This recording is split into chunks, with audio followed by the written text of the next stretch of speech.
সারা পৃথিবী দাবড়ে বেড়ানো বিশ্বমোড়ল মার্কিন যুক্তরাষ্ট্র বন্যায় ডুবছে কোন পাপের শাস্তিতে? Texas, North Carolina, Illinois, New Mexico, New York সিটিতে বন্যা কেন? এই গ্রীষ্মে দেশটিতে আচমকা রেকর্ড পরিমাণ বন্যায় দুর্গতির খবর বিশ্ব জেনে গেছে।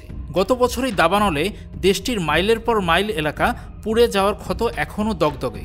এসব কার অভিশাপ জানার চেষ্টা করব আজ। ভিডিওটি শেষ পর্যন্ত দেখার অনুরোধ রইল। যুক্তরাষ্ট্রের টেক্সাসে ধীরগতির বজ্রবৃষ্টির ফলে ৪ জুলাই পুরো গ্রীষ্মের মোট বৃষ্টির চেয়েও বেশি বৃষ্টি হয়েছে। বন্যায় ১৩০ জনের বেশি মানুষ মারা গেছে। গ্রীষ্মমণ্ডলীয় ঝড়ে উত্তর ক্যারোলিনায় প্রায় ১ ফুট বৃষ্টি ঝরেছে। ভাবা যায়? তীব্র তাপদাহ বাতাসের আর্দ্রতা বাড়িয়েছে অস্বাভাবিকভাবে। তারপর ঝড়ের প্রভাবে তীব্র বৃষ্টি নেমেছে। নদীর পানি ২৫ ফুটেরও বেশি ফুলে ফেঁপে বিপদ ডেকে এনেছে। সবকটি দুর্যোগই ছিল চরম, হঠাৎ আর দ্রুত।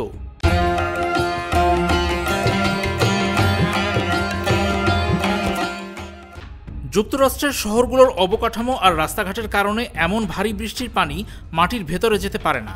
দাবানলে পুড়ে অনেক অঞ্চলের মাটি পানি শুষে নেওয়ার ক্ষমতা হারিয়েছে। বন্যা কবলিত এলাকার ড্রেনেজ সিস্টেমও এত বৃষ্টির পানি সামলানোর জন্য ডিজাইন করা হয়নি।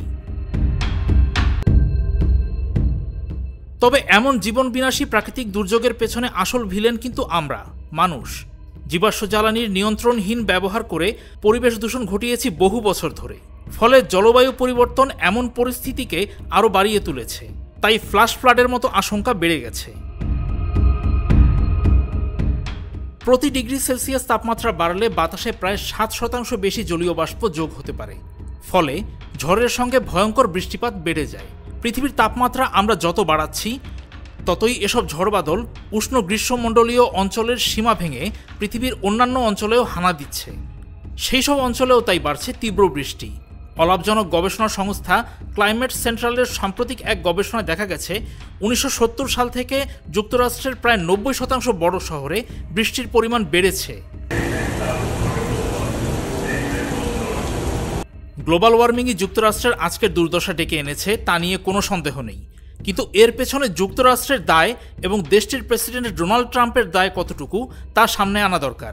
নতুন মেয়াদে দায়িত্ব নিয়েই তিনি প্যারিস জলবায়ু চুক্তি থেকে যুক্তরাষ্ট্রকে বের করে আনেন। ওই চুক্তির লক্ষ্য ছিল পৃথিবীর গড় তাপমাত্রা কমানো, পৃথিবীর অর্থনৈতিক উন্নয়ন এবং খাদ্য উৎপাদনকে হুমকির মুখে না ফেলে গ্লোবাল ওয়ার্মিংয়ের জন্য দায়ী গ্রিনহাউস গ্যাস নির্গমন কমাতে চায় প্যারিস চুক্তি।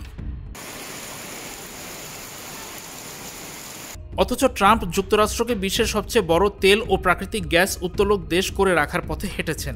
প্যারিস জলবায়ু চুক্তি থেকে বেরিয়ে যাওয়ার নির্বাহী আদেশ জারি করে তিনি জীবাশ্ম জ্বালানি উত্তোলন নিয়ে তামাশাও করেছেন। পৃথিবীর জলবায়ু পরিবর্তনে এভাবেই অবদান রেখেছে যুক্তরাষ্ট্র। তাহলে আজকে দেশটিতে যে ফ্ল্যাশ ফ্লাড আর মৃত্যুর মিছিল দেখছি, তাকে যদি সেই পাপের শাস্তি বলি, তা কি বেশি বলা হবে?